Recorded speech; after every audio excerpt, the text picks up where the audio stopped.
Bienvenidos, bienvenidas a un programa más de Praxis TV, programa de la Escuela de Filosofía de la Universidad Nacional de Costa Rica. Hoy nos reunimos para conversar sobre un tema muy importante, un tema que ha estado en discusión, que ha estado en la palestra últimamente dentro de la misma universidad, y es el tema de la salud mental. Por eso vamos a hablar un poco hoy sobre el estrés académico, la salud mental y la pandemia. ¿Cómo ha afectado la pandemia también estas situaciones y cómo han afectado principalmente estas dinámicas a lo interno de la universidad en las clases y demás, ¿no? Para ello nos acompaña María Paula Mendoza Rodríguez, estudiante de la carrera de Filosofía de la UNA. ¿Cómo estás, María Paula? Hola Esteban, muy bien. Buenos días a nuestros invitados, a nuestros espectadores. Muchas gracias por invitarme a este espacio. Y gracias a vos, María Paula, por participar hoy y por darnos esta visión que ya hablábamos antes de empezar a grabar, importante acá, que es la vivencia propia de los estudiantes, de las estudiantes de la universidad. Adicionalmente, nos acompaña Elías Córdoba Chávez, psicólogo y miembro del equipo de psicología del Departamento de Orientación y Psicología de la Vicerrectoría de Vida Estudiantil de la UNA. ¿Cómo estás, Elías? Muy bien, Esteban, muy agradecido de estar por acá y saludos también a los demás compañeros el día de hoy. Muchas gracias, Elías, también por acompañarnos. Y finalmente nos acompaña Katia Vargas Fallas, también psicóloga, también parte del equipo de psicología del Departamento de Orientación y Psicología de la Vicerrectoría de Vida Estudiantil. ¿Cómo estás, Katia?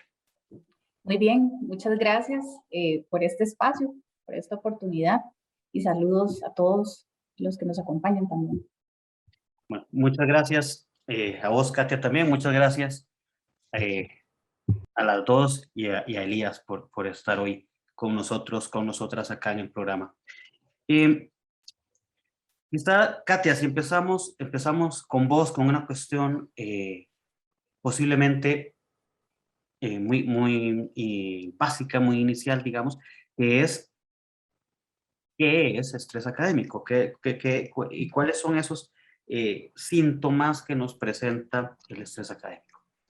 Bueno, vamos a definir primero un poco lo que es el estrés, que es como muy mencionado ¿verdad? Por las personas.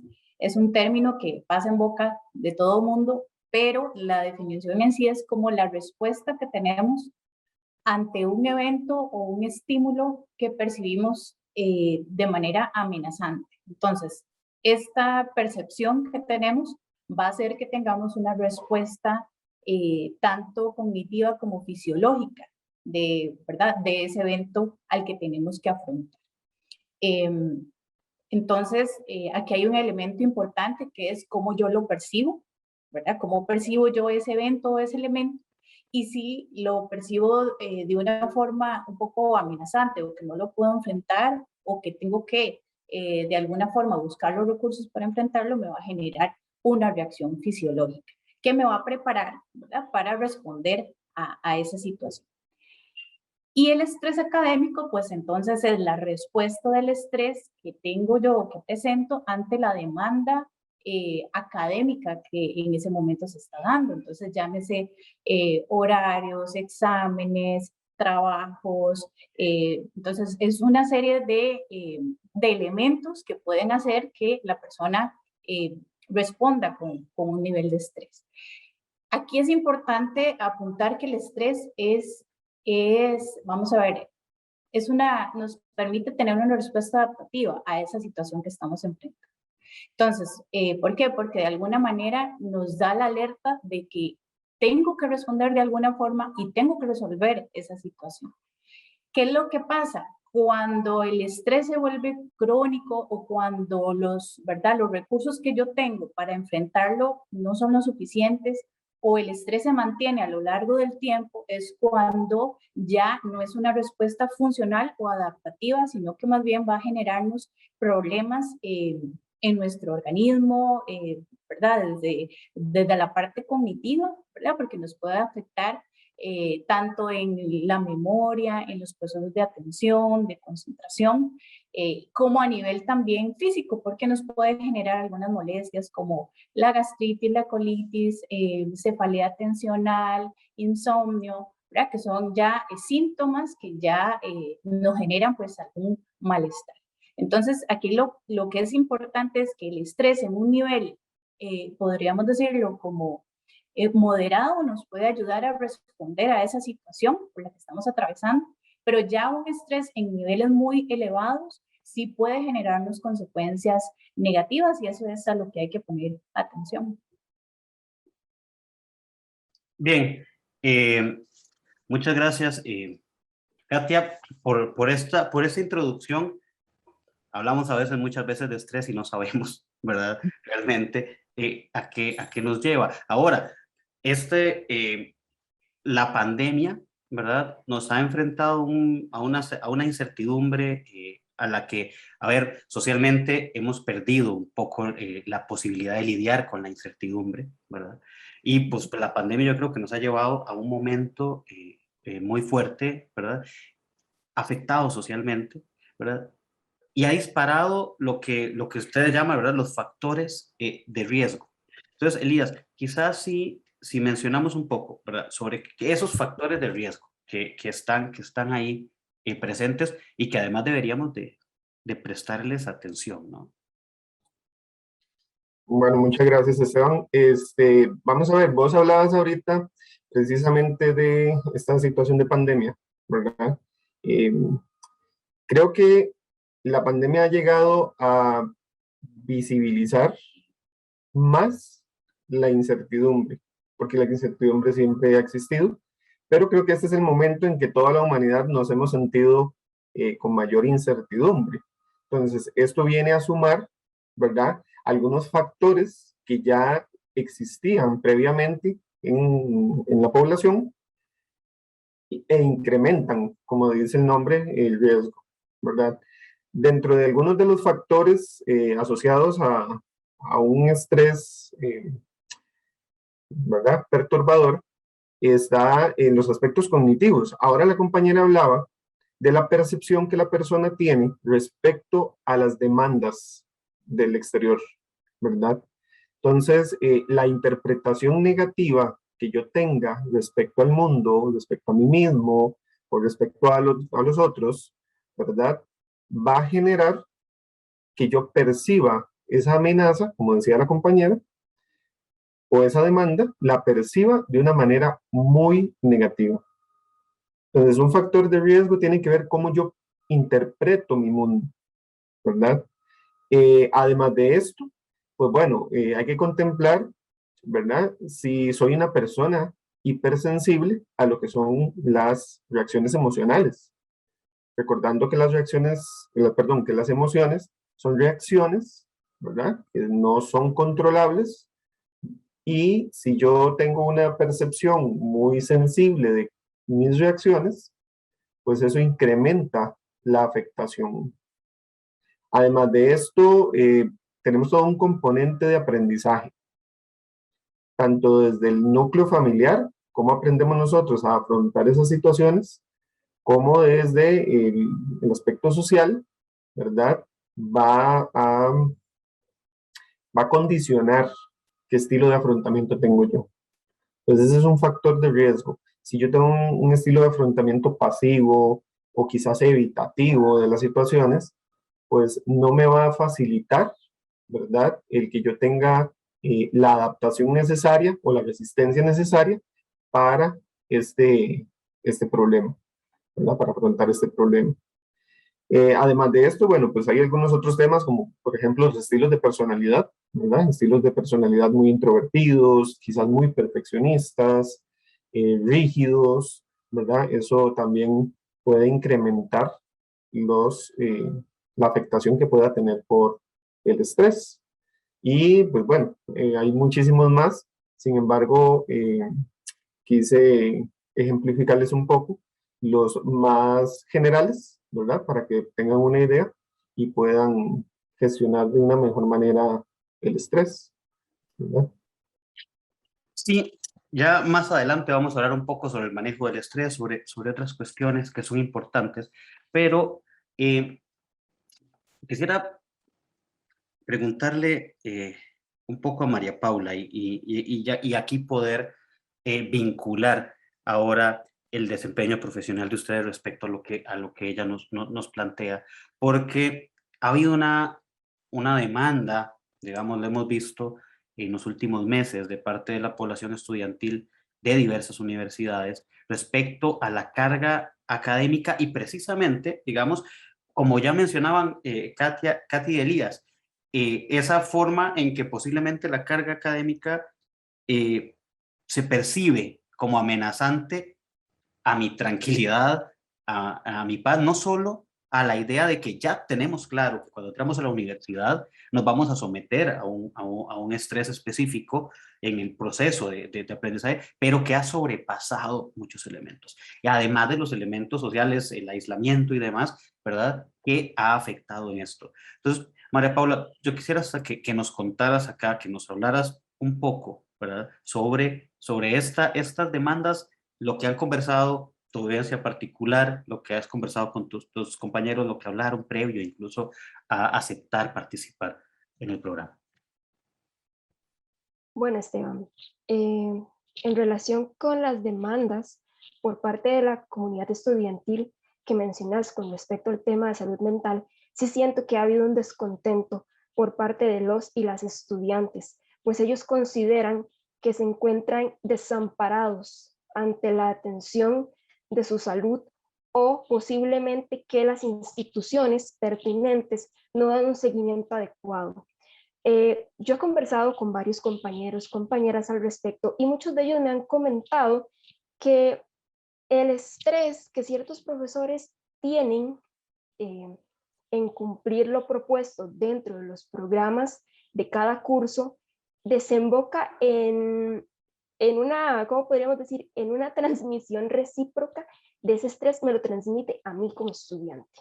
Entonces, teniendo en cuenta que los compañeros mencionaban que no todas las personas percibimos las situaciones que se nos presentan de la misma manera, creo que hay un factor común y es que a la larga nos sentimos presionados por cumplir esa cuota de tiempo o eso que constantemente se nos está presionando para que entreguemos en una fecha determinada y a una hora límite y si no, ya no lo puedes entregar a esa hora. Creo que todo eso desemboca en síntomas tanto emocionales como físicos, pues la salud mental no está aislada de lo que yo pueda sentir dentro de mi cuerpo. No, los síntomas más comunes que me comentan son dolores de cabeza, que no pueden contener sus emociones, desembocan en el llanto, en la desesperación. Muchas veces, incluso yo misma lo he experimentado, sarpullido en mi piel. La gente se siente sola, desatendida, que los profesores quizás no comprenden las situaciones particulares que viven en sus hogares, pues no todos tenemos el mismo contexto. Algunas personas tienen problemas familiares, otras tienen a su mamá, a su papá enfermos, y creo que todo eso desemboca en una situación en donde ya la comunidad está gritando por ayuda, están exigiendo que por favor, tanto las autoridades como las asociaciones, porque ellas también son responsables de velar por el estudiantado, que se implanten medidas para poder atender la salud mental de los y las estudiantes. Gracias, María Paula. Creo que aquí estás cayendo en puntos súper importantes, ¿verdad? Esto que habla de la transmisión del estrés, digamos, aquí voy a pecar, ¿verdad? De opinar como académico de la universidad, ¿verdad? Es un tema con el que hay que lidiar, ¿verdad? O sea, hay un tema de que en efecto el académico tiene una carga de trabajo que se ha aumentado. La pandemia ha venido a aumentar la carga laboral y posiblemente consciente o inconscientemente ha trasladado esta presión a su estudiantado. Que me parece que es completamente relevante este reclamo. No sé, Katia, Elías, no sé cómo han pensado ustedes estas demandas de los estudiantes yo sé que no han pasado desapercibidas ante el Departamento de Orientación y Psicología, ¿verdad? Parece que sería importante también que mencionemos sobre estrategias que han venido trabajando, porque tenemos el gran problema de la no presencialidad, ¿verdad? Que al mismo tiempo limita esto, ¿verdad? Y tal vez un tema de acceso a la información, porque si bien ya la vez pasada hablando con Idalí un Facebook Live que hicimos, ella nos mencionaba sobre las plataformas, los mecanismos para que los estudiantes y las estudiantes puedan solicitar atención y colaboración, no es real, tal vez la información no ha llegado de la manera que se espera, tal vez queda en el correo institucional, teniendo claro que no todos los estudiantes revisan el correo institucional. Claro, nosotros lo que hemos venido haciendo un esfuerzo muy importante para tratar de llegar a más estudiantes, pero sabemos que no es sencillo. Nosotros tenemos una limitación, ¿verdad? Somos un departamento que no tenemos una gran cantidad de psicólogos y psicólogas que podamos responder en la misma forma en que, ¿verdad? Tenemos la demanda del servicio. Y esto es algo que ya venía pasando desde hace unos años atrás, ¿verdad? El incremento en la demanda de atención psicológica se ha venido dando desde hace muchos años. Teníamos listas de espera y hemos ido con el tiempo tratando de generar algunas estrategias, ¿verdad? Para que esto se modifique de alguna forma. Y ahora con la pandemia, pues entonces se nos suma un problema más, ¿verdad? Que es tenemos una demanda mucho mayor, ¿verdad? Y hemos visto un incremento en el malestar emocional de los estudiantes e incluso hemos visto un incremento en depresión e ideación suicida, ¿verdad? Que eso es algo que nos tiene en este momento muy preocupados y enfocados en hacer mayor cantidad de esfuerzos para prevenir estas situaciones. Entonces lo que estamos es, bueno, dando la atención individual, pero también estamos haciendo una serie de actividades enfocadas en lo que es la prevención y estamos tratando de llegar a mayor cantidad de estudiantes. De hecho, estamos ofreciendo una serie de entrenamientos. Precisamente el otro martes de la otra semana inicia un entrenamiento en el manejo del estrés, precisamente del tema que estamos hablando hoy.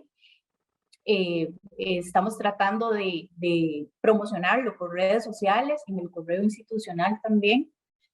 Lo que pasa es que no hemos tenido la respuesta que quisiéramos, ¿verdad? Entonces estamos determinando cuáles son las mejores estrategias de llegar, pero sí estamos, ¿verdad? Haciendo una serie de actividades, programando una serie de actividades en lo que queda del año y también estamos proyectando para el otro año poder llegar a mayor cantidad de estudiantes porque sabemos que lo necesitan, pero nos estamos tratando de enfocar más en lo que es la prevención. O sea, no quisiéramos tener, ¿verdad?, a los estudiantes en crisis para hacer algo. Nosotros quisiéramos brindarles herramientas antes para que ellos puedan ponerlas en práctica, pero sabemos que esto no es tan sencillo. También tenemos que hacer un trabajo psicoeducativo importante de que las personas entiendan la importancia de buscar ayuda, de trabajar sobre la salud mental, que eso es algo que desgraciadamente hoy en día hay muchos tabúes y eso impide también que las personas puedan buscar ayuda en momentos importantes. Y entonces cuando ya buscan la ayuda es cuando ya es porque está en un nivel de crisis importante. Y lo que queremos es no llegar a ese momento, sino hacer prevención. Pero sí estamos haciendo toda una serie de estrategias que esperamos con el tiempo vayan mejorando y puedan tener buenos resultados. No sé si Elías ahí quiere complementar algo de lo que, ¿verdad?, de lo que también estamos haciendo y que a mí se me haya escapado. No, así rápidamente solo señalar, por ejemplo, la psicoeducación es esencial. O sea, el comprender lo que sucede nos ayuda a disminuir la afectación. Y, por ejemplo, hemos estado trabajando en estrategias de psicoeducación a través de seminarios. Y, por ejemplo, en el caso de ayer, revisaba la evaluación de asistencia, ¿verdad? Y un porcentaje apenas de un 15% fueron estudiantes. Entonces, quizás también, no sé, tenemos que mejorar las estrategias tal vez de acceso, o no sé cuál será el mecanismo que esté tal vez faltando ahí, pero todo esto es ir aprendiendo en el camino, ¿verdad? Para que los estudiantes se vayan acercando a estas estrategias. Entonces, todos estamos aprendiendo con esta pandemia y vamos ahí trabajando para mejorar. Sí, sí, ese es el objetivo, ¿verdad? Que se quiere realmente es mejorar y alcanzar la excelencia para los estudiantes. Sí, sí, sí. Vamos a hacer un corte y regresamos ahorita para preguntar un par de cosas más también a María Paula respecto a esto que decía, ¿verdad? Y también la forma, porque aquí está bueno el tener la conversación sobre la forma en que esta información puede circular, ¿verdad? Acercamientos con las asociaciones de estudiantes, vinculación con los miembros de las asociaciones que puedan hacer circular la información, otro tipo de manejo de redes. Hay diversas formas, ¿verdad?, que en conjunto se pueden ir trabajando, porque es un tema sumamente importante, ¿verdad?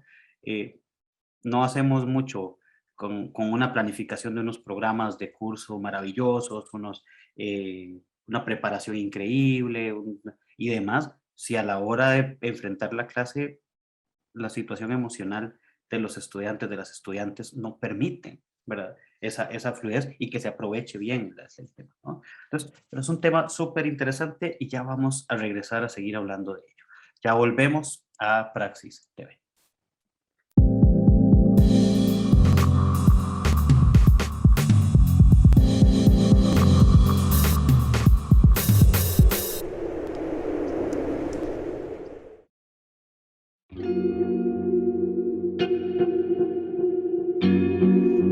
¿Te has preguntado alguna vez qué es la filosofía?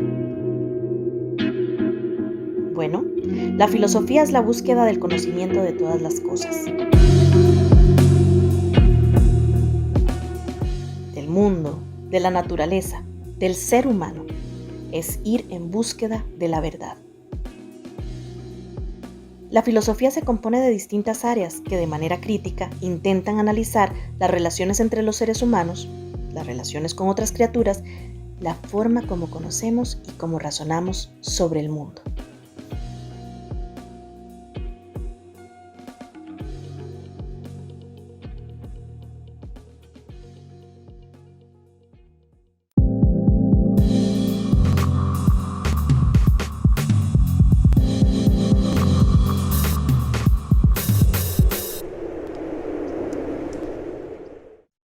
Bienvenidas, bienvenidos a Praxis TV, programa de la Escuela de Filosofía de la Universidad Nacional de Costa Rica. Continuamos conversando con María Paula Mendoza Rodríguez, con Katia Vargas Fallas y con Elías Córdoba Chávez sobre ese tema de estrés académico, salud mental y pandemia. Terminábamos el bloque anterior hablando un poco sobre estas estrategias o estas formas de hacer circular la información de la participación que podemos tener en esto. Y María Paula, quería consultarte. Vos sos miembro de la Asociación de Estudiantes de la Escuela de Filosofía. Y ya a lo interno, ustedes han conversado sobre este tema. En algún momento, digamos, se han planteado generar actividades, conversar abiertamente sobre el tema, acercarse al Departamento de Orientación, Psicología, o incluso cómo pueden participar no solo la Asociación de Filosofía, las asociaciones de estudiantes, como ahora vos bien mencionabas, de esa responsabilidad que también tienen en la difusión de estos espacios que nos mencionaban ahora Katia y Elías. Claro, Esteban, nosotros como gremio estudiantil, representante de los estudiantes de la Escuela de Filosofía, hemos hecho un gran esfuerzo por traer a colación el tema de salud mental, informando y sensibilizando a la comunidad estudiantil en general al respecto. Nosotros planeamos crear una conferencia sobre esta temática que es de suma importancia en la Semana de la Filosofía. Queríamos asociarnos con la Asociación de Psicología porque creemos que ellos desde su enfoque podrían alimentar aún más la discusión. También hemos intentado acercarnos al Departamento de Orientación en Psicología, todo esto con la finalidad de brindar información certera, pues la desinformación sobre salud mental está a la orden del día, tanto en redes sociales como en la población en general. Considero yo, como miembro de una asociación estudiantil, que cada uno de los gremios que conforman las diferentes escuelas de la Universidad Nacional deberían tratar esta temática desde sus respectivos enfoques, teniendo en cuenta que esta debe siempre contener a los estudiantes, que estos se acerquen, hagan sus preguntas, para que sea más participativo, para que la discusión no sea tan tiesa, sino que los estudiantes puedan abrirse y sentirse confiados para responder sus dudas e incluso para expresar lo que sienten. Ahora que menciona esto, María Paula, de poder expresar, de poder tener un espacio de confianza, me viene algo de lo que, bueno, cuando se planificaba la entrevista, se habla de cuál es el objetivo de esto de la prevención respecto a la salud mental. Inmediatamente, o sea, no puedo no pensar en esa idea que se ha mencionado varias veces de validar las emociones de las otras personas, ¿no? Eh, de que como académicos, por ejemplo, académicas de la universidad, tengamos la capacidad de validar las emociones de nuestros estudiantes, por ejemplo, y comprender que las circunstancias son distintas, que posiblemente las herramientas que podíamos haber tenido nosotros hace 20 años eran distintas, que las condiciones sociales que las que se viven, la presión, socialmente hay una cuestión de consumo, de la idea del éxito, de otro montón de cosas que ha venido a bombardear a los estudiantes y a las estudiantes que posiblemente hace 20 años no teníamos tanto. Sí la teníamos y estaba ahí presente, no teníamos tanto. Y como bien mencionaba ahora Elías también, ¿verdad? Es que es un tema que siempre ha estado ahí, pero que se ha venido a agravar, ¿verdad? Entonces, hay una condición de estrés en los estudiantes, un tema a veces de la no, de la no validación, ¿verdad? De las emociones, que yo creo que es importante que mencionemos. Sí, sí, María Paula. Bueno, yo como estudiante, ¿verdad? Siendo la vocera de la comunidad estudiantil en general, pues aquí a mí me surge una pregunta para Elías.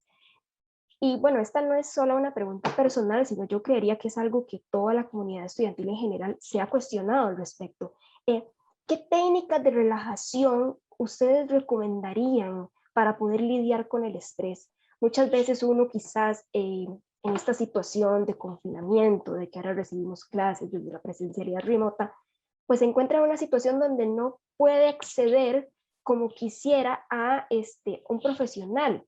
¿Cómo podría uno poder implementar ciertos hábitos para controlar las emociones en el momento en que surja la alerta de que, ay, mira, estoy entrando en una crisis de estrés? Bueno, María Paula, muchas gracias. Y importante, bueno, voy a rescatar parte de lo que hablamos en el bloque anterior y enlazarlo con lo que estamos hablando en este momento, porque me parece importante siempre escuchar a los estudiantes y que ustedes también tengan esa iniciativa. Eso es muy valioso, ¿verdad? No dejemos de lado de que también nosotros tenemos la posibilidad de actuar, ¿verdad? Desde nuestra visión y pues bueno, generar cambios. Como mencionábamos ahora hace un rato, ¿verdad? La pandemia nos ha venido a enseñar a todos, bueno, qué tenemos que cambiar, qué tenemos que renovar, qué tenemos que eh, hacer nuevo, ¿verdad? Porque precisamente ha sido un aprendizaje mundial. Desde el momento donde toda la humanidad se ha unido en un solo tema. Pues bueno, vamos a ver, me gustaría ir un poco de lo macro y después ya vamos a lo micro, ¿verdad? Al detalle. Empecemos por plantear, ¿verdad? Que las políticas a nivel de salud han venido trabajando mucho desde el ámbito de la intervención. Hubo un momento donde la Organización Mundial de la Salud empezó a cuestionarse el alcance, porque si bien es cierto, la gente necesita ser intervenida y verse ayudada en estos problemas, existe una gran limitante, no solo en Costa Rica o en la universidad, sino a nivel mundial, una gran limitante de que el recurso humano para atender la intervención no alcanza, no da abasto. Entonces se cambió la visión de política, se cambió hacia la prevención, que es un poco lo que ustedes han planteado, ¿verdad? Ese acercamiento para lograr disminuir el impacto que puede generar las emociones en mi persona.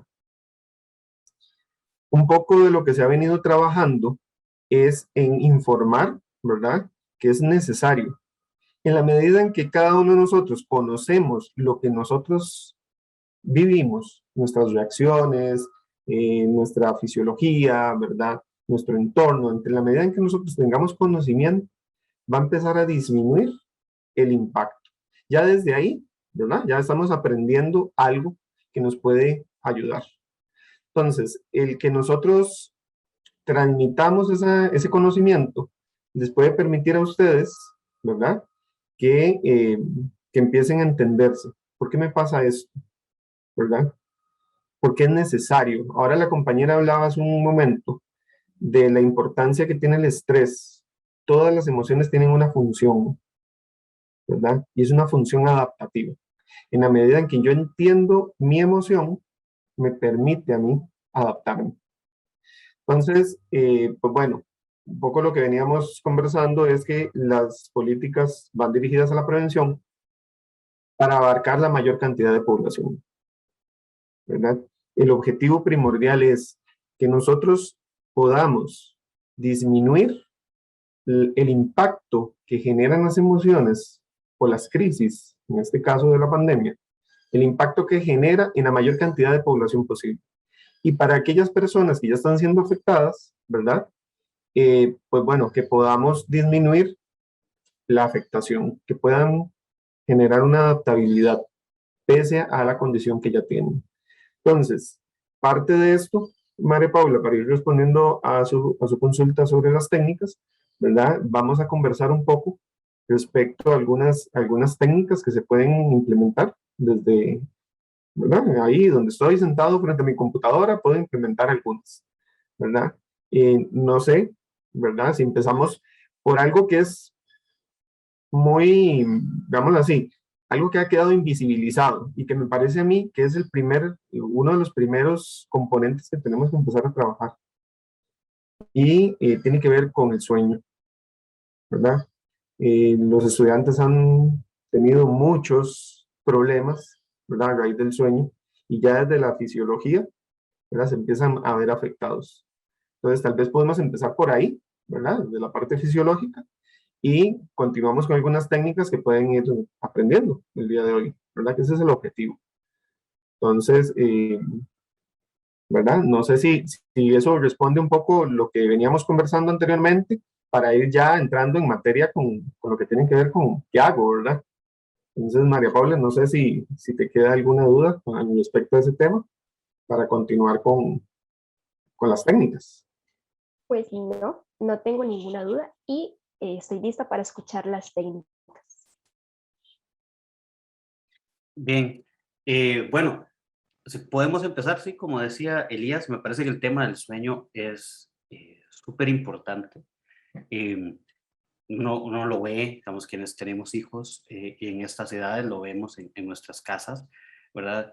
El problema para dormir o el quedarse despierto sumamente tarde, levantarse más tarde, ¿verdad? Todos los problemas que esto lleva, que el papá o se levanta a la madrugada y está el tele prendido, está la luz del cuarto prendida, están hablando por teléfono y uno pregunta, ¿verdad? Bueno, pero hay un tema y lo que poco que se puede conocer sobre la higiene del sueño, ¿verdad? De la importancia de poder dormir las horas, la importancia de esto en el proceso cognitivo, ¿verdad? Que también es sumamente importante. Entonces, Katia, Tal vez si vos nos empiezas a contar un poco sobre esto de la higiene del sueño, que es un tema que me parece que es bastante bonito, digamos, importante de tomar en cuenta.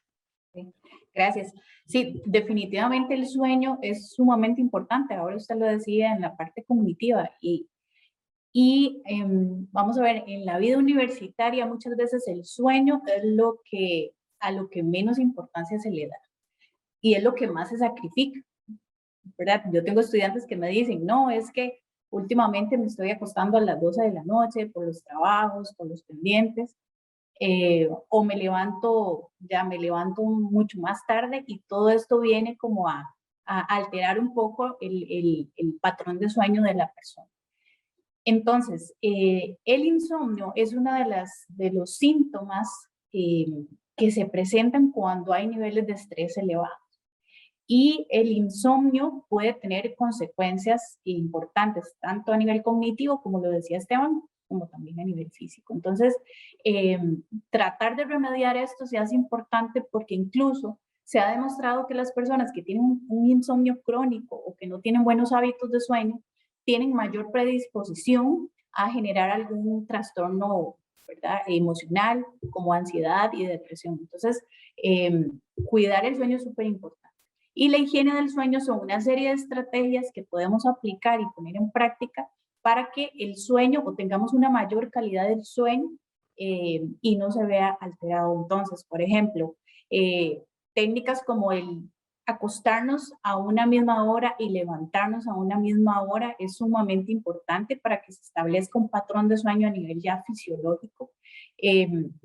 Pero si un día nos acostamos a las 10, el otro día a las 12, el otro día me acosté hasta la 1 de la mañana, todo esto va haciendo una alteración bioquímica, por decirlo así, y entonces el patrón de sueño ya se altera.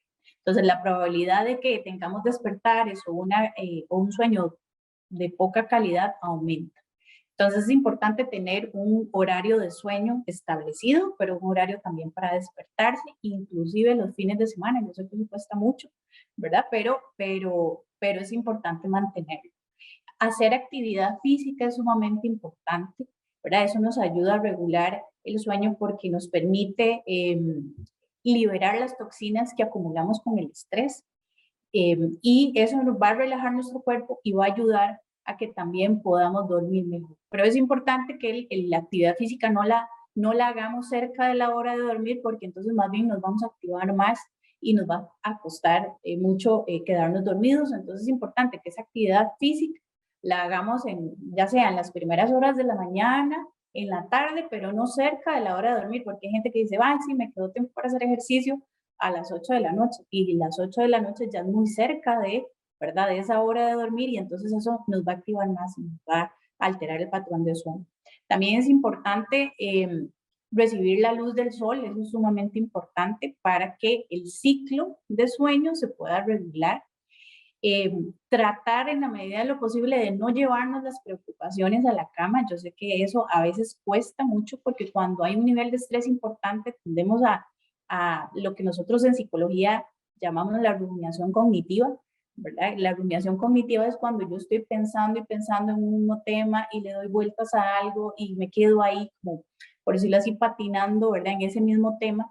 Y cuando nos vamos a dormir, si el cuerpo no está relajado, lo que más se va a alterar es el sueño. Entonces, no vamos a poder conciliar el sueño. Entonces, a veces ayuda como a apuntar en un papel, ¿verdad?, la preocupación que tengo, cómo puede ser una posible solución a ese problema y lo dejo ahí, porque es importante reconocer que a horas de la noche son muy pocas cosas las que se pueden resolver, ¿verdad? Entonces, dejar ese tema por ahí, una posible solución, me voy a dormir. Otra técnica importante es que si usted después de 20 minutos no logra dormirse, eso de estar dando vueltas en la cama y demás, se levanta, se pone a hacer algo que por lo general lo que se recomienda es que la persona lea, haga una lectura de algo que más bien lo relaje, que no lo active mucho, y que después de un rato vuelva a la cama a intentar dormir. Lo que se pretende es que la persona no esté en la cama dando vueltas tratando de dormir, porque eso más bien le va a generar un estrés, el darse cuenta de que no estoy pudiendo dormir. Entonces eso lo va a estresar más y menos va a poder relajarse y dormir. Entonces se levanta, se va, no sé, puede poner una música relajante, cerrar los ojos. Ahora Elías nos va a hablar un poco más sobre las técnicas de relajación, aplicar un poco la respiración, que ahora Elías nos va a comentar, y luego vuelve a intentar ir a la cama y volver a dormir. No comer comidas muy pesadas en la noche, porque eso también altera la digestión, y alterando la digestión ya nuestro cerebro está en otras funciones y no puede ¿verdad? Relajarse para dormir. Entonces son una serie de hábitos que podemos intentar llevar a cabo todos los días. Es importante que esto se haga y se vuelva un hábito, porque nuestro organismo puede acostumbrarse muy fácilmente a los hábitos. Pero si de alguna forma lo aplicamos un día sí, otro no, lo que va a pasar es que entonces no tenemos un patrón de sueño establecido y la alteración va a ser mucho más fácil. Entonces, digamos, eso es como básicamente las estrategias. Ahora Elías nos puede conversar un poquito sobre lo que es la respiración, la relajación, porque eso también lo podemos aplicar cuando estamos a punto de dormir y que nos puede ayudar bastante. Muy bien, muchas gracias, Katy. Qué importante esto. Y a ver, ahora que hablamos del tema del sueño, bueno, ya tenemos que ir a un corte, pero brevemente, podemos pensar también en que, por ejemplo, volvíamos al tema de la presión del éxito o lo que socialmente se plantea. Y, por ejemplo, encontramos páginas de estas para subir el currículum, para conseguir trabajo, que te tiran imágenes que dicen, mientras los vagabundos duermen, el exitoso trabaja, ¿verdad? Que es, yo creo que de lo peor que podrían estar haciendo, ¿verdad? Porque básicamente es estarle diciendo a la gente que para qué dormir. El éxito, al éxito no le importa tu salud mental, después pagas pastillitas, ¿verdad? Pero se le olvida de este otro proceso, ¿verdad? Y me parece que también es importante sumarle esto otro, ¿verdad? Porque muchas veces viene el, quiero hacer esto, pero tengo encima esa vocecita que me dice, ocupas ser exitoso, tienes que ser exitosa, los vagabundos son los que duerman lo menos posible, ¿verdad? Sí, las demandas sociales que ahora, ¿verdad? Conversaba un poco Elías, la carga académica que también hablaba María Paula, pero resulta, es que la gente no, tal vez no dimensiona un poco hasta ahora, creo que se está hablando de la importancia de dormir bien, ¿verdad? Y de tener este espacio de sueño, pero cuando no dormimos bien, nuestro cerebro y nuestro cuerpo no se regenera. Entonces, los procesos cognitivos y de aprendizaje se establecen mejor cuando tenemos una buena calidad de sueño.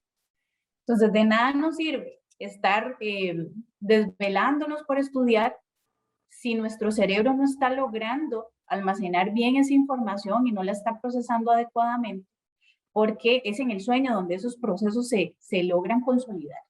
Entonces, a nivel, ¿verdad? Los chicos dicen, no, sacrifico el sueño, de por sí tengo muchas horas. No, es que resulta que ese sacrificio está pasando una factura, que tal vez ahorita a corto plazo no lo están viendo porque están muy jóvenes, pero a un mediano y a un largo plazo lo que va a pasar es que la persona, ese estrés oxidativo, ¿verdad? Va generando un daño a nivel cerebral y puede generarnos problemas de memoria, que era lo que hablábamos ahora. De hecho, se ha comprobado que hay una mayor también predisposición a generar algunas demencias. ¿Por qué? Porque nuestro cerebro no está teniendo por decirlo así, el descanso que necesita y la regeneración que necesita. Especialmente es en el sueño profundo donde esa actividad se da. No solo a nivel cerebral, sino también de los órganos. Entonces, y el sueño profundo se logra con este patrón de sueño ordenado ¿verdad? Que obtenemos a través de la higiene del sueño. Si no tenemos un patrón de sueño establecido y ordenado, no vamos a tener sueño profundo y, bueno, el ciclo del sueño se altera y por ende también no vamos a estar en las mejores condiciones de aprendizaje. Muchas gracias, Katia, por estos tips, digámosle de esta forma, ¿no? Que son importantes para esto. Vamos a ir a un corte y ya regresamos con el último bloque para hablar precisamente sobre esto que Katia mencionaba, el tema de la relajación, que Elías nos va a hablar un poco, y además técnicas cognitivas, técnicas conductuales que también ustedes nos han preparado para poder seguir con este tema. Ya regresamos a Praxis TV.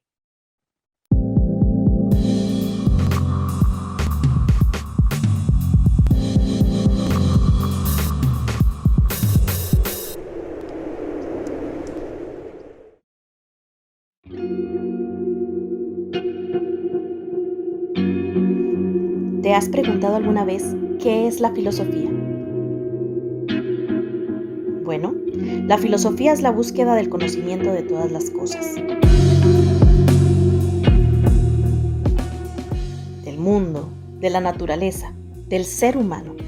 Es ir en búsqueda de la verdad.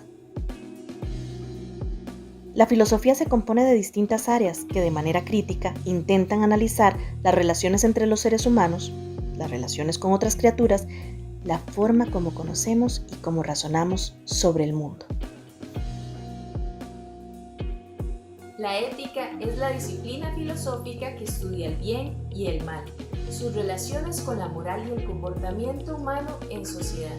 Es por esto, en favor de la convivencia, donde la suma de las acciones forja la conducta humana y nuestras costumbres, que debemos actuar con responsabilidad, justicia y prudencia.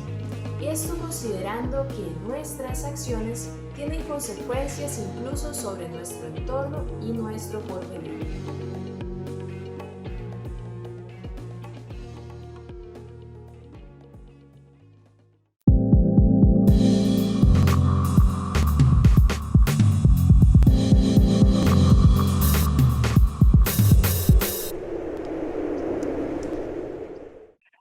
Bienvenidas, bienvenidos de nuevo a Praxis TV, programa de la Escuela de Filosofía de la Universidad Nacional de Costa Rica. Continuamos conversando sobre este tema de salud mental, estrés académico y pandemia, y para ello las personas que nos acompañan, Elías Córdoba, Katia Vargas, del Departamento de Orientación y Psicología de la Vicerrectoría de Vida Estudiantil, y María Paula Mendoza, estudiante de la Escuela de Filosofía de la UNA y miembro de la Asociación de Estudiantes. El bloque anterior terminamos hablando, Katia nos explicaba un poco sobre esto de la higiene del sueño, sobre técnicas para la higiene del sueño, y María Paula, quisiera este tercer bloque empezarlo con vos, antes de entrar al tema de la relajación, y quisiéramos escuchar la voz tuya, ¿verdad? Respecto a este tema, ¿verdad? Respecto al tema del sueño y qué es lo que sucede, ¿verdad? Respecto a ello. Mira, Esteban, durante la pandemia y también durante toda mi formación académica, siempre he tenido buenos hábitos de sueño. Sin embargo, yo nunca había entendido esto que Katia comenta, que si uno se acuesta a una determinada hora, siempre tiene que seguir un patrón, porque si no, va a haber un descontrol. Yo me atrevo a asegurar, ¿verdad?, que por eso es que algunas veces yo me levanto cansadísima, a pesar de que me he dormido 8 horas, ¿verdad?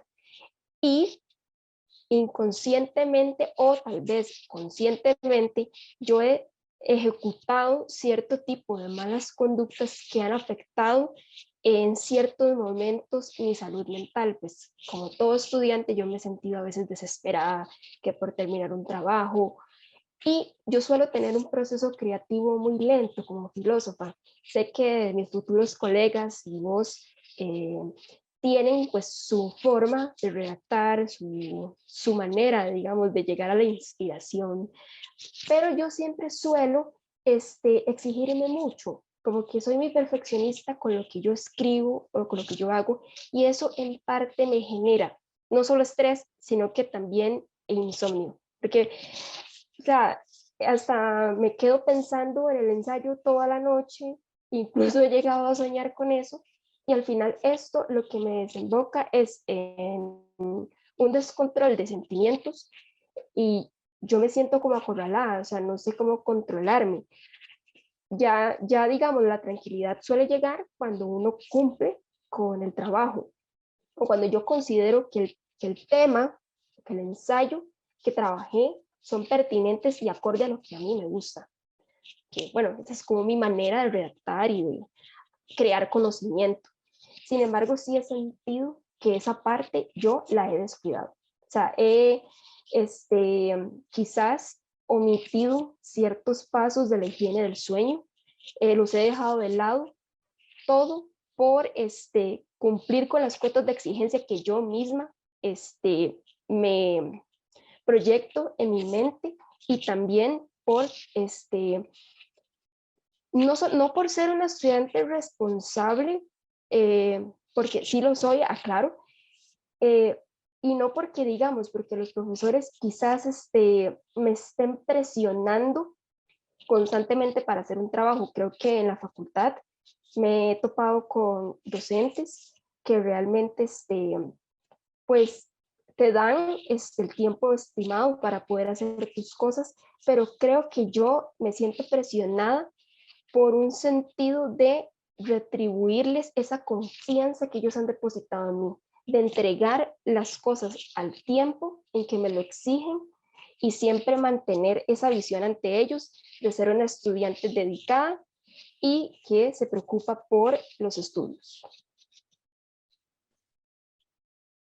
Qué importante eso que menciona María Paula, y antes de entrar, vamos a romper un poco lo que tenemos previsto, pero Katia o Elías, ¿verdad? Me parece que es importante esto de esa sensación de cómo retribuir esa confianza, esto que menciona María Paula.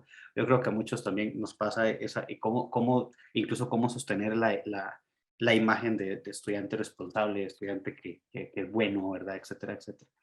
Que es una presión que nos metemos, ¿verdad? Y adicional a esto, una cosa que hablábamos fuera de cámaras también, que posiblemente no le habíamos dado totalmente la importancia a esto del sueño, y hay muchas veces la madrugada haciendo trabajos, ¿verdad? Que de paso a veces no quedan también como uno esperaría que queden, ¿verdad? Porque está un poco embotado, ¿no? Pero Elías o Katia, ¿no? Para tal vez reaccionar un poco a esto que mencionaba María Paula, y ya entramos al tema de la relajación. Bueno, tal vez, bueno, no sé si Elías iba a hablar. Tal vez nada más mencionar que es algo que en la práctica profesional yo veo mucho, y bueno, estoy segura que mi compañero Elías también, y es precisamente la exigencia que se hacen, la demanda que se hacen de rendir siempre bien. Y el problema es cuando el rendimiento yo lo asocio a mi valor como persona. Eso tal vez el estudiante no lo tiene muy claro porque no es un pensamiento tal vez que identifiquen, pero muy en el fondo cuando nosotros hacemos vamos a ver, como una valoración de la creencia nuclear que nosotros llamamos en psicología, las creencias más profundas, nos damos cuenta que hay una carga de, ¿verdad?, mi valor en función del rendimiento que yo pueda tener como estudiante. Entonces, para los estudiantes es muy importante, para muchos, no es que todos sean así, pero muchos le dan un peso ¿verdad?, de mucha relevancia al rendimiento académico. Y entonces mucho, ¿verdad?, de la ansiedad que tienen de rendir bien, de tener buenas notas, va en función de esto. Y cuando uno explora, ¿verdad?, a fondo es que si no rindo bien, quiere decir que no soy capaz. Y si no soy capaz es porque entonces hay algo mal conmigo, o soy tonta o tonto, ¿verdad? Ese es en el fondo, muy en el fondo la creencia que hay. Y entonces hago todo lo posible para que eso no pase. Y todo mi esfuerzo va en función de tener ese rendimiento académico conforme a lo que se espera. Pero todo esto al final son demandas, creencias y demandas que yo tengo en función de lo que yo creo que debo de hacer o de cumplir, y no tanto, ¿verdad?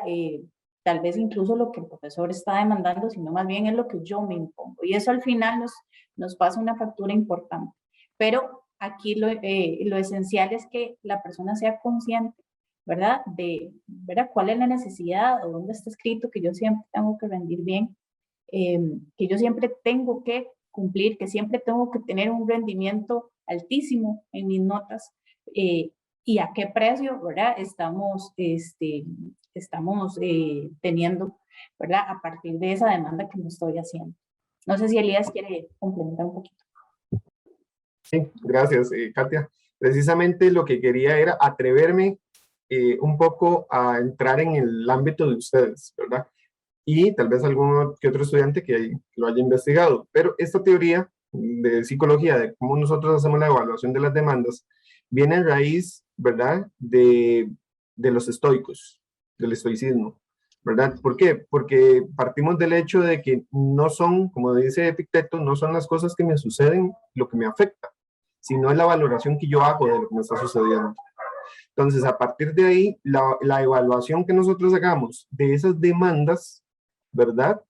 Pues bueno, ahí es donde empieza entonces a gestarse el conflicto emocional. Cuando nosotros llevamos esa demanda al punto máximo, ¿verdad? Como decía María Paula, de perfeccionismo quizás, de exigencia, de rigidez, es cuando empieza a convertirse en un problema, ¿verdad? Ahí es donde ya se sale de lo humanamente posible.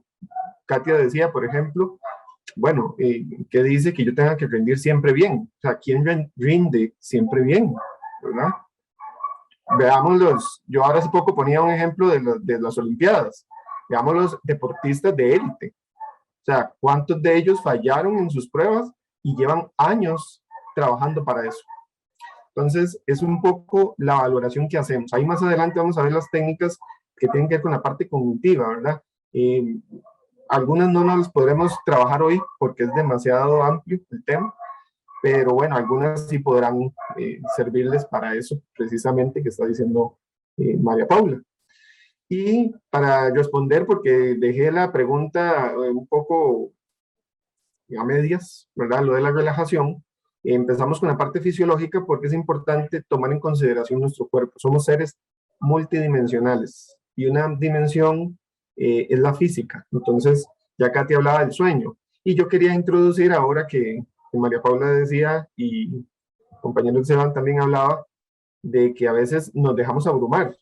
Entonces, una técnica muy básica, ¿verdad? Sencilla de utilizar, que se puede usar en cualquier momento, tiene que ver con la respiración. Nuestro cuerpo responde a un sistema nervioso, que es el que alerta ante los eventos externos. Y este sistema nervioso tiene una señal de alarma, ¿verdad? Que es el sistema autónomo. Es el que se dedica a percibir estímulos y a reaccionar. Este sistema se divide en dos, que es el simpático y parasimpático, ¿verdad?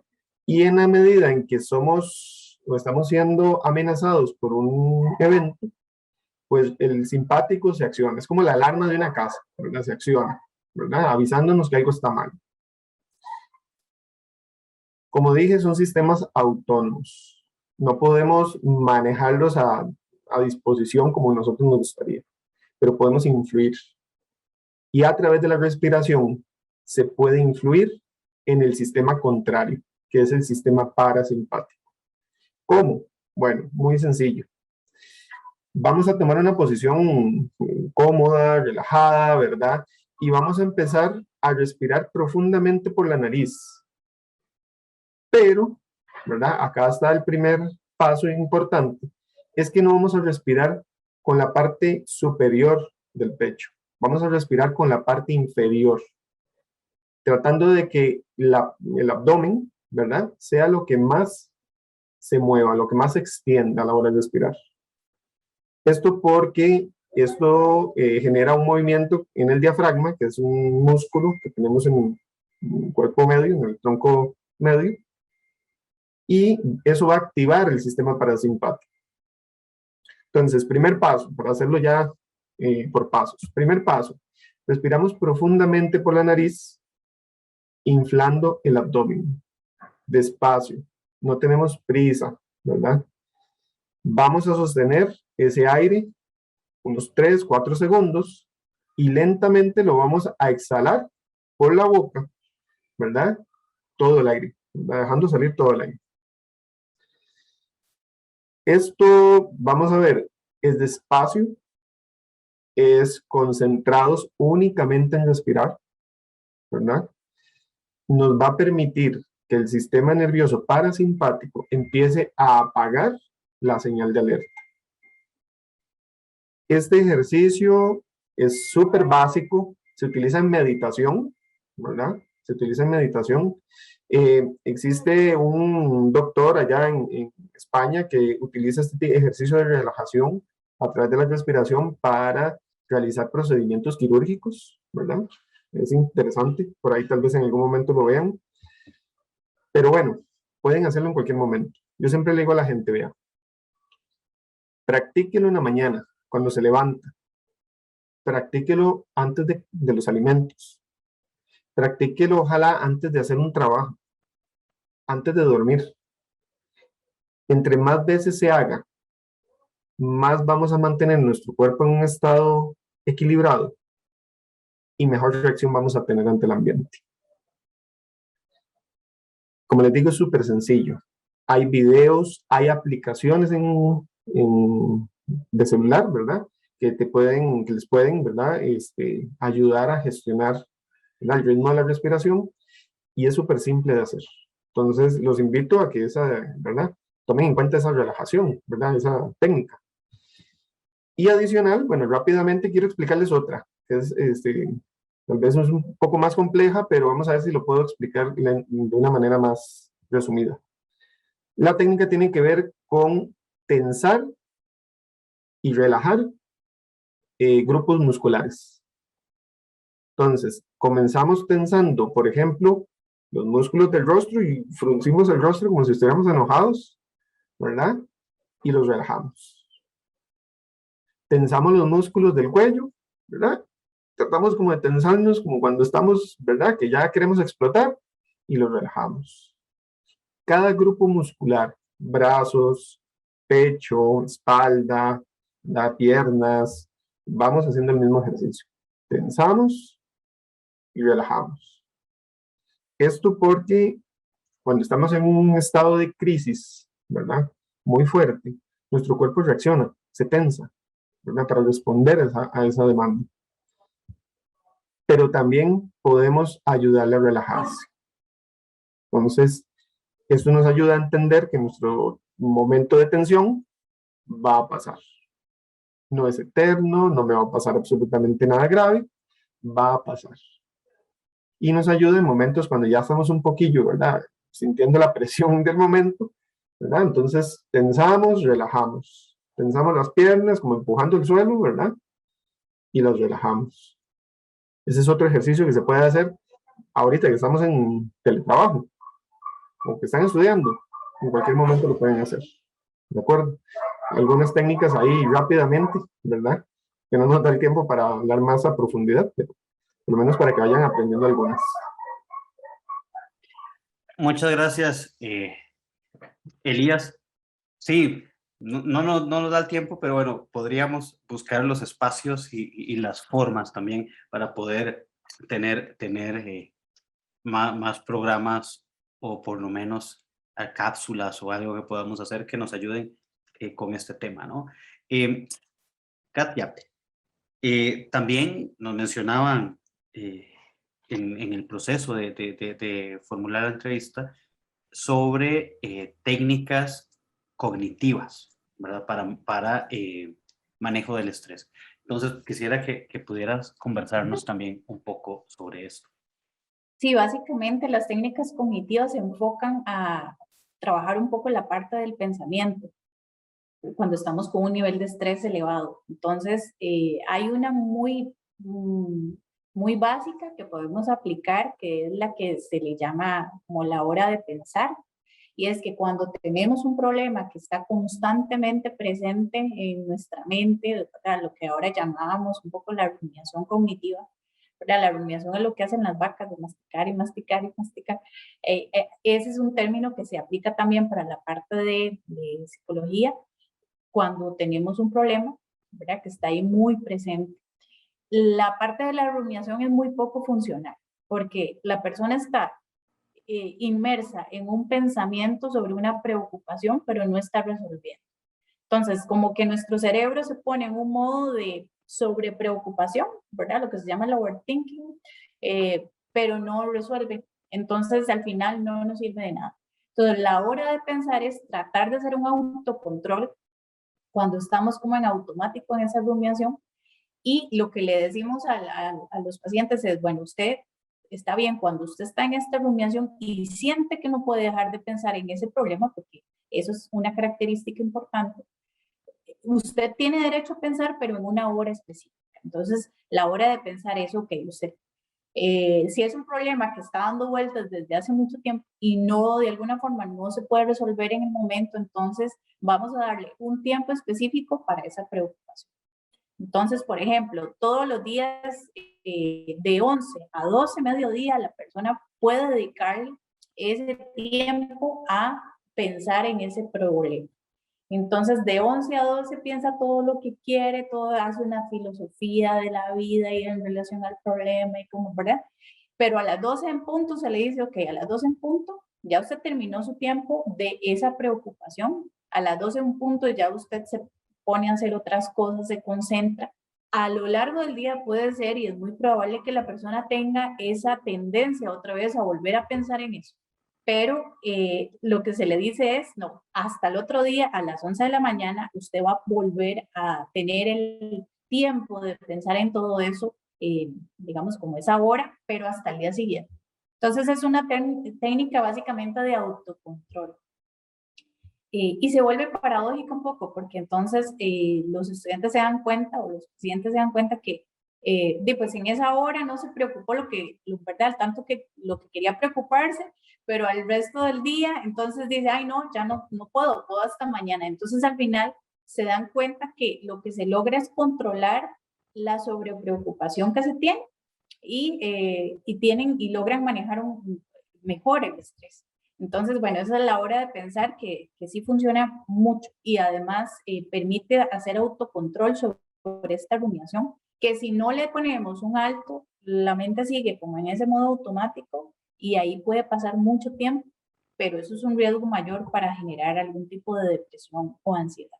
Esa es una. Y otra que es que la persona se imagine una señal de alto cuando está muy sobrepreocupado, o que se diga en voz alta el alto para dejar de preocupar, ¿verdad? O de dejar de estar pensando en eso.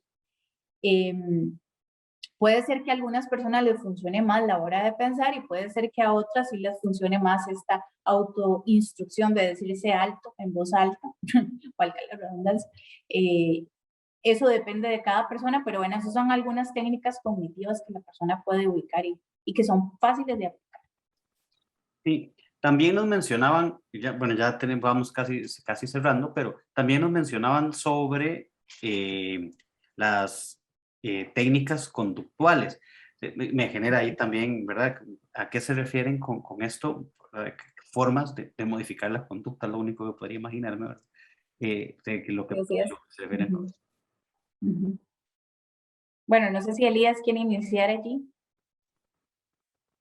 Ok, bueno, vamos a ver. Técnicas conductuales, como decía el compañero, es precisamente influir en la conducta. Cuando nosotros tenemos problemas a nivel de estrés o ansiedad, ¿verdad? Generalmente tendemos a volvernos menos proactivos, ¿verdad?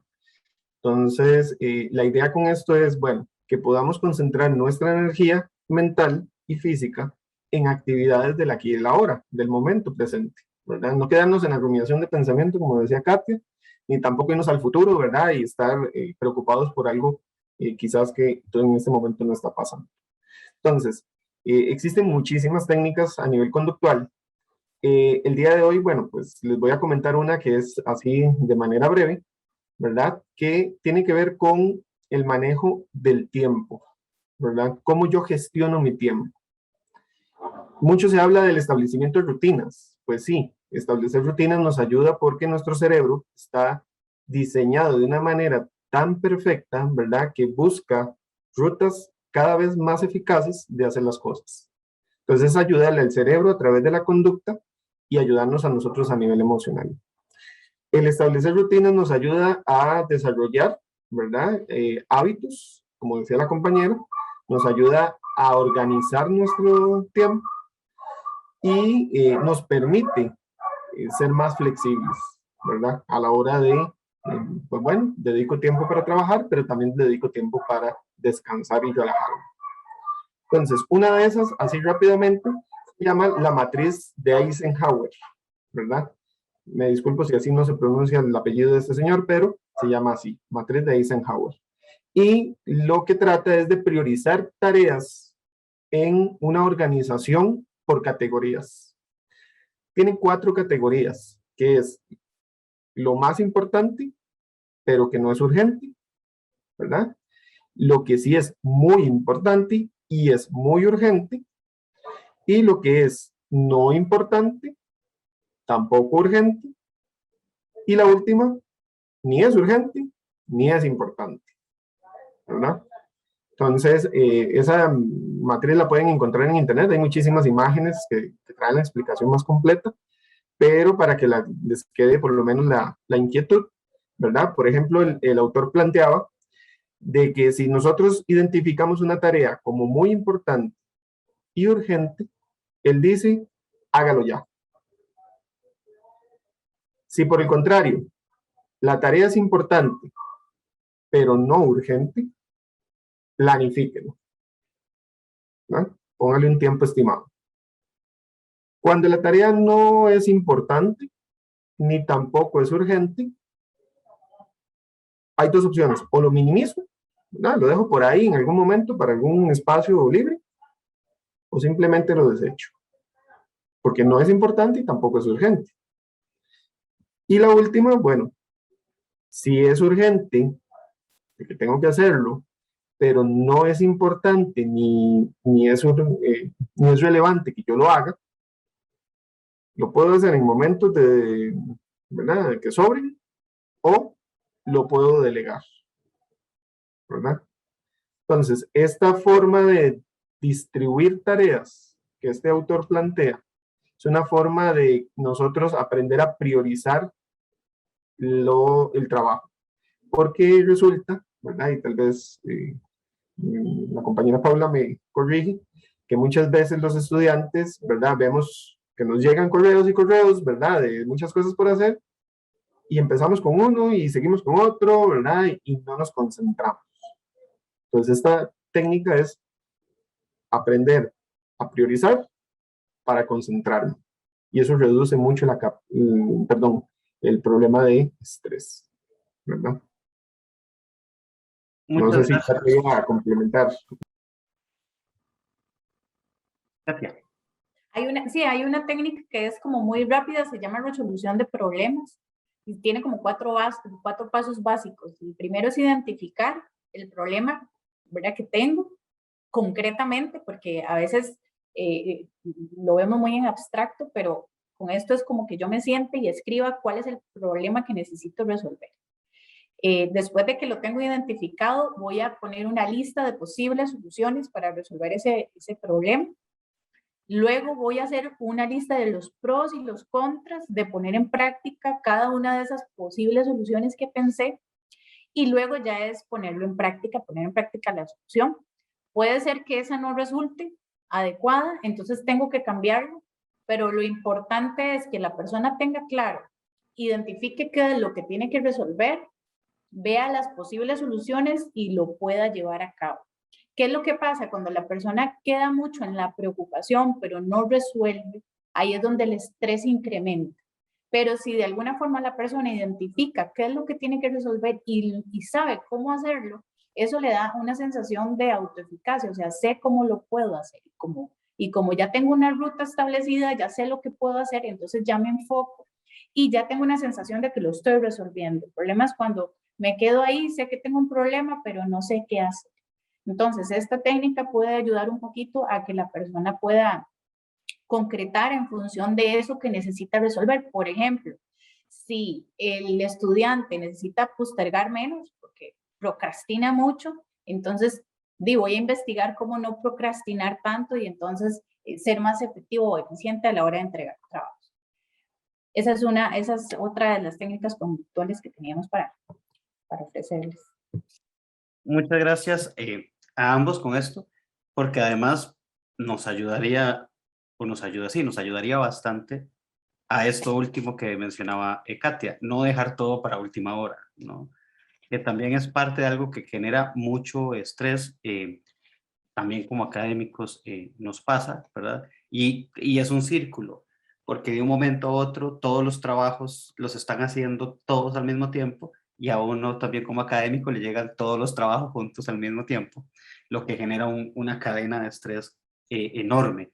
Entonces, es muy bueno esto que nos presenta, porque también como académicos nos viene el punto de vayamos, por ejemplo, revisando todos los trabajos conforme llegan, no los dejemos ahí acumulados para cuando hayan 15, puedes revisarlo de uno en uno conforme van llegando, y para los estudiantes igual ir llevando los trabajos, ¿verdad? Para no encontrarse a fin de ciclo haciendo 6 ensayos al mismo tiempo, de un día para otro, ¿no? ¿Verdad? Que es uno de los problemas que presentan y generan mucho estrés a los cierres de cada ciclo lectivo, que son momentos como picos altos de esto, ¿no?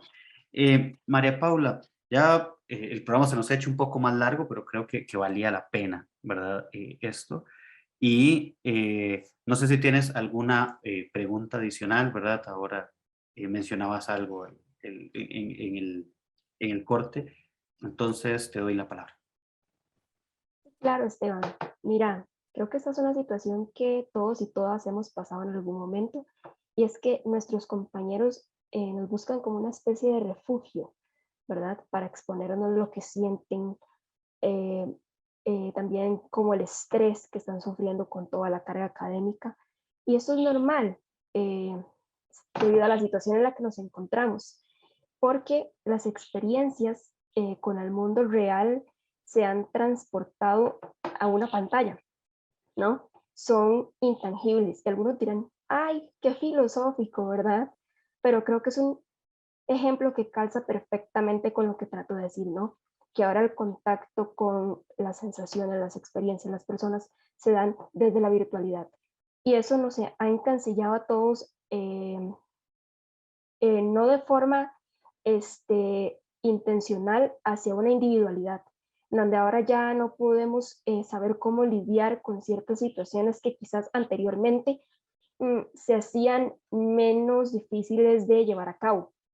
Con esto no quiero decir que ha habido un antes o después en la salud mental de la pandemia.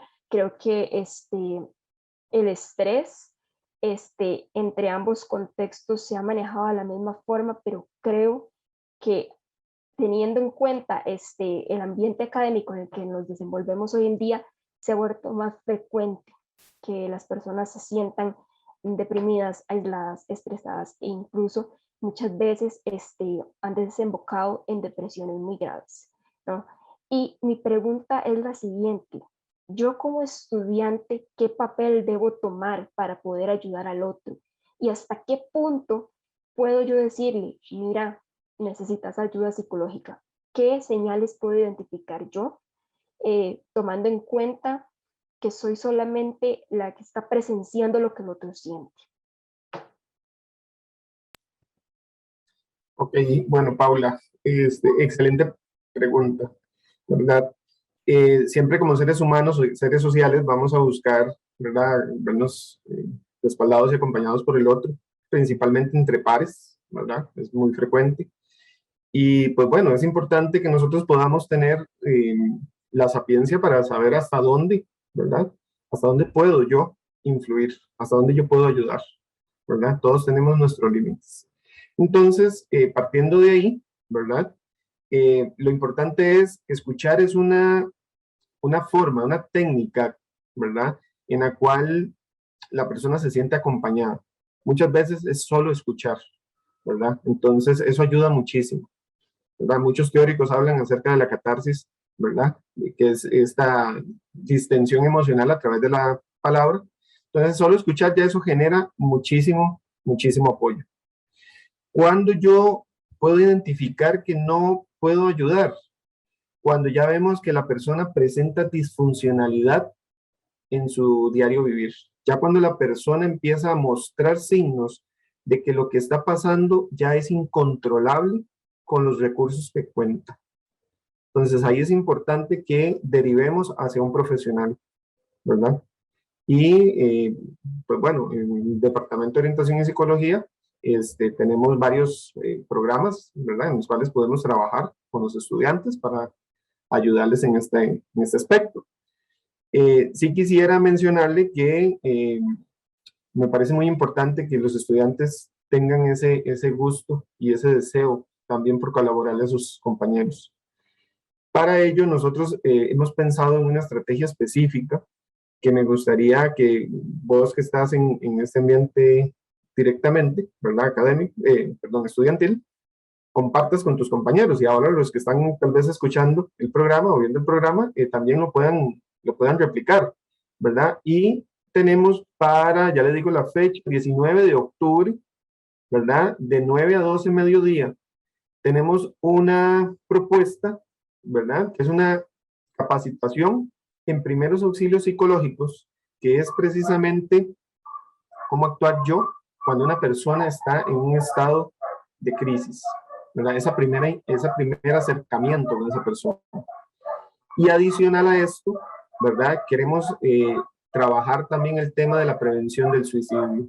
¿Cómo yo puedo determinar quizás que esta persona está en un riesgo, ¿verdad?, para yo, ahora sí, trasladar a esta persona a un servicio que le pueda ayudar, ¿verdad? Entonces, esa necesidad que vos estás explicando ahorita, ¿verdad?, de qué hacer con mis compañeros cuando me preguntan, pues queremos trabajarla en esa capacitación, ¿verdad?, que podamos ir semestre a semestre capacitando estudiantes para que puedan saber cómo atender esa necesidad.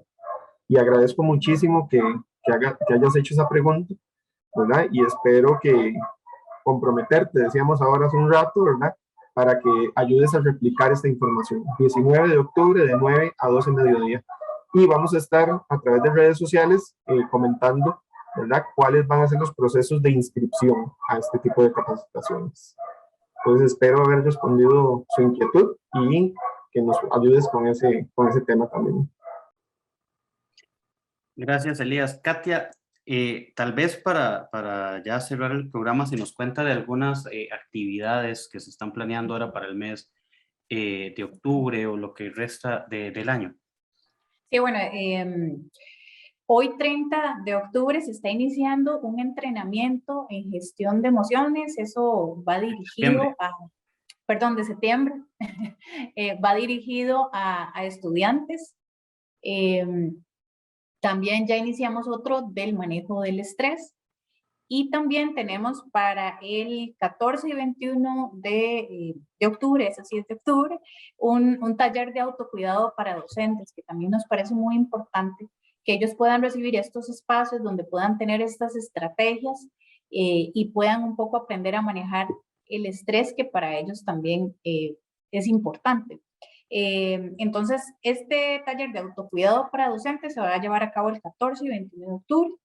Y el entrenamiento en gestión de emociones inicia hoy y son 6 sesiones. Entonces, creo que también es una buena oportunidad para que los estudiantes puedan participar y recibir herramientas. Perfecto. Y quienes no se incorporaron hoy pueden incorporarse más adelante. Sí, podríamos ver, ¿verdad? Si los podemos incorporar. Tal vez son 6 sesiones, entonces tal vez la primera... si no pudieron, podríamos incluso en la segunda, pero ya ojalá que no pierdan más allá, porque es un entrenamiento y que tiene 6 etapas, entonces la idea es que no se pierdan de muchas. Perfecto. Bueno. Esteban, nada más un detalle que quería agregar. Todas estas estrategias que estamos implementando se van a seguir implementando, ¿verdad? No es que solo es en este momento, para que también, ¿verdad?, los tengan ahí en cuenta. Se van a seguir replicando en algunos otros momentos y vamos a estar en comunicación para que se puedan inscribir. Perfecto. Muchas gracias a las dos y a Elías por acompañarnos hoy. Se nos hizo un poco largo, más largo de lo habitual el programa, pero bueno, es un tema muy relevante, un tema que hemos venido discutiendo desde hace rato para poder haber llevado a cabo el programa hoy. Y les quiero agradecer muchísimo, ¿verdad?, la participación en este programa. Muchas gracias María Paula, Elías, Katia. Y hoy terminamos con una canción de el grupo 20 Cañas y hace un rato, y esto que se llama Alerta. Muchas gracias a todos y a todas. Esto fue Praxis TV, programa de la Escuela de Filosofía de la Universidad Nacional de Costa Rica. Hasta la próxima. Chao.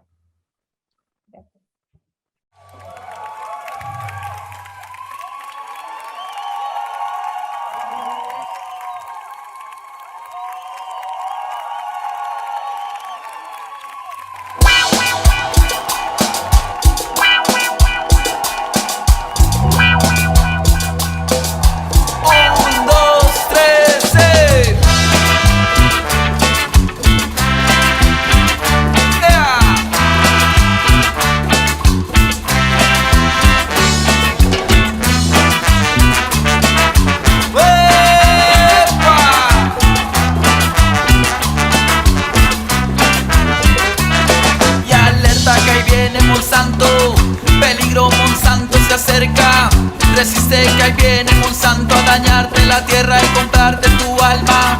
Y alerta que ahí viene Monsanto, peligro Monsanto se acerca. Resiste que ahí viene Monsanto a dañarte la tierra y comprarte tu alma.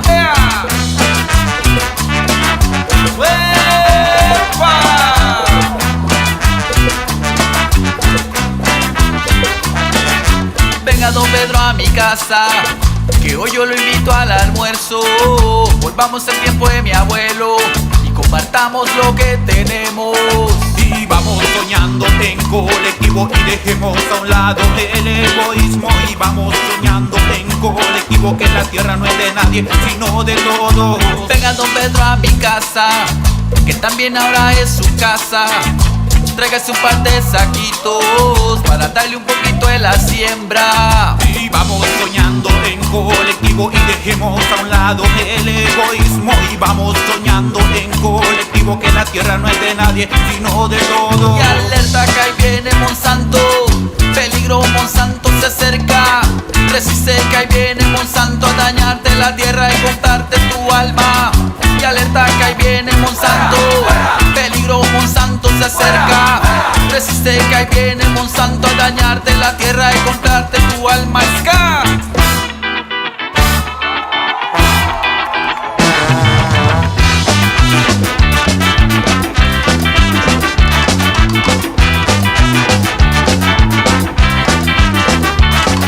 Alerta que ahí viene Monsanto, peligro Monsanto se acerca. Resiste que ahí viene Monsanto a dañarte la tierra y comprarte tu alma. Alerta que ahí viene Monsanto, peligro Monsanto se acerca. Resiste que ahí viene Monsanto a dañarte la tierra y comprarte tu alma. ¡Ska!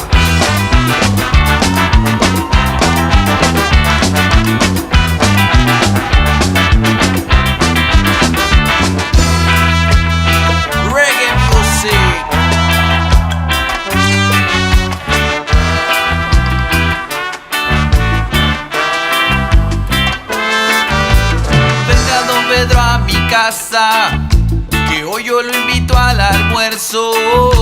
Volvamos al tiempo de mi abuelo y compartamos lo que tenemos.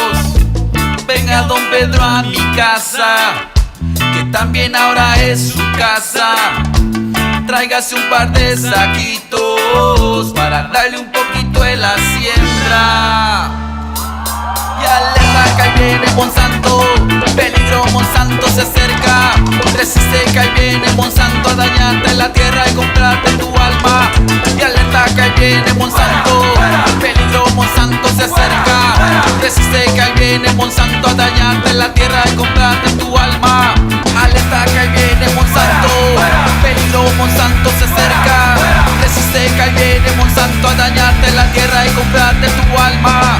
Alerta que ahí viene Monsanto, peligro Monsanto se acerca. Resiste que ahí viene Monsanto a dañarte la tierra y comprarte tu alma. Y alerta que ahí viene Monsanto, peligro Monsanto se acerca.